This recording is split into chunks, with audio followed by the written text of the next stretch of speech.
জানেন না রাতের বেলা মেয়েদের বাইরে বেরোতে নেই, শোনেননি আপনি? আজ রাজ্যের মেয়েরা নিরাপদ নয়। শিক্ষার আলো আজ ম্লান, দুর্নীতির ছায়ায় সরকারি চাকরিও আজ নিশ্চয়তা হারায়। শ্রমের ঘামে জন্ম নেয় না আর মুনাফা, জন্ম নেয় শুধুই চোখের জল আর হাহাকার। আজ মায়ের কোল হয়েছে বিজয় উল্লাসের বলি। কিন্তু কেন, কেন তোমরা চুপচাপ?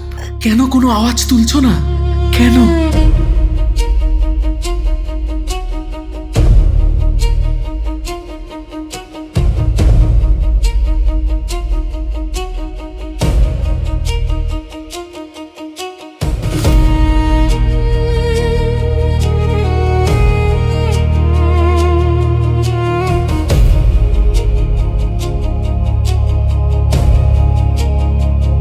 আমাদের মস্তিষ্ককে হরণ করা হয়েছে, কণ্ঠরোধ করা হয়েছে আমাদের।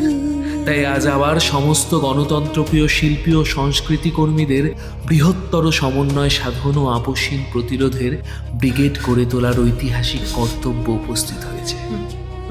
আসুন 14 থেকে 16 নভেম্বর গণনাট্যের সপ্তদশ সম্মেলনে আপনার সৃজন সম্ভার। শুরু হোক এক দ্বিধাহীন যুদ্ধের প্রস্তুতি।